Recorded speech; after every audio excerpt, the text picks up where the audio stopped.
पुष्कर मेला सलाहकार समिति ने शुरू की अंतर्राष्ट्रीय पुष्कर मेला 2024 की तैयारियां।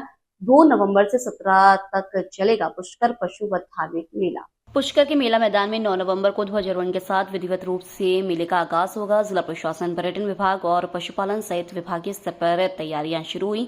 मेले में आने वाले देश विदेश के पर्यटक के लिए किए जा रहे बेहतर प्रयास। अंतर्राष्ट्रीय पुष्कर मेले को लेकर जल संसाधन मंत्री सुरेश सिंह रावत ने लिया अधिकारियों से फीडबैक। जल संसाधन मंत्री सुरेश रावत ने कहा, भजनलाल सरकार में बजट की नहीं है कोई कमी। मेले के लिए जितना ज्यादा होगा बजट लाएंगे। भव्यता के साथ होगा पुष्कर मेला और देश विदेश के पर्यटकों और पशुपालकों के लिए होगी बेहतर सुविधाएं। और जगत वर्मा जी का स्थान है सर। सबसे पहले इम्पोर्टेंट है पशुपालक। पशुपालक दीपावली यहाँ के मनाते हैं 70%। उसके लिए चारा पानी दीपावली से शुरू हो जाना चाहिए। पशुपालन विभाग कोई चारा पानी बिजली की व्यवस्था नहीं कर पाता है। वो अंधेरे रहते भटक भटक के और वो गलत संदेश लेकर पुष्कर से जाते हैं। दिवाली 70% पुष्कर की मनाते हैं। और नया दड़ा आप देख लीजिए, जो फोनर्स है, जो विदेशी माने एनआरआई आते हैं, वो दड़ा बेचने आते हैं। देखिए अपने मकान खरीदता होटल को, आज दड़ा को देख लीजिए, वहाँ पार दिए गए हैं। आप जाइए वहाँ पे दड़ा संतुलीकरण कर दिया गया है। वो संतुलीकरण किसकी वजह से हुए, उस पर कोई प्रशासन का ध्यान नहीं जा रहा है।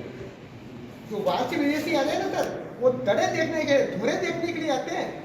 जब वो मोठी बनाते हैं, चूल्हा पत्थर दो लगा के पशुपालक उस पर डेगची रखते हैं और आटा उसनते हैं, तो वो पार ले हैं, उसका कोई देखने वाला नहीं है। मेरा कहने का मतलब यह है, पशुपालक को चारा पानी बिजली दीपावली से शुरू हो जानी चाहिए। दूसरा रोडवेज का स्थान वो ये होता है सर, बुजुर्ग लोग आते हैं, वो हमेशा दर की भड़क पड़ते हैं। 80 साल के 90 साल के आते हैं, उनको वहाँ पे चुंगी लाकर उतार दिया जाता है। टेम्पो वाला 1 किलोमीटर आधा किलोमीटर का। तो आज हम सब लोग, हमारे पार्षद और हमारे पुष्कर के प्रमुख नागरिक और सभी विभागों के संबंधित जो मेले में जो व्यवस्था करनी होती है, कलेक्टर साहब भी पधारे, सब लोगों ने हमने आपस में विचार विमर्श किया। और इस बार तीर्थराज पुष्कर का मेला कैसे अपने भव्यता ले, किस तरह से, चाहे मनोरंजन के माध्यम से, चाहे हमारी जो आध्यात्मिक यात्रा निकलती है उसके माध्यम से, चाहे इस बार महाआरती होनी है भव्य वो, चाहे इस बार हम पशुओं की एक शोभा यात्रा भी निकालने का विचार कर रहे हैं। इस बार अंतर्राष्ट्रीय स्तर के कोई अच्छे से कलाकार भी आ जाए, जिससे कि मेले की जो रौनक और बढ़े। और तीर्थराज पुष्कर के अंदर अच्छी लाइटिंग हो, ब्रह्मा जी का जो मंदिर है उसकी अच्छी लाइटिंग हो, उसकी भव्य सजावट हो।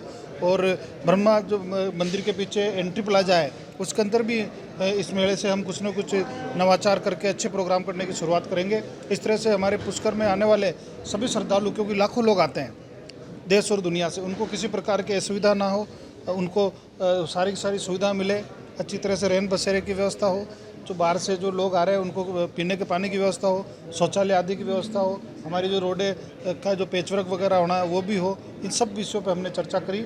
और इस बार तीर्थराज पुष्कर का मेला कुछ अलग अंदाज में दिखेगा, ऐसा हम सब लोगों का प्रयास है। कितना बजट तय किया? देखिए, हमारे पास भजनलाल जी की सरकार में बजट की कोई कमी नहीं है। बजट का कोई तय पैमाना नहीं होता, जिसमें जितना बजट लगेगा हम उतना बजट लाएंगे। ठीक है। क्या नवाचार रहेगा?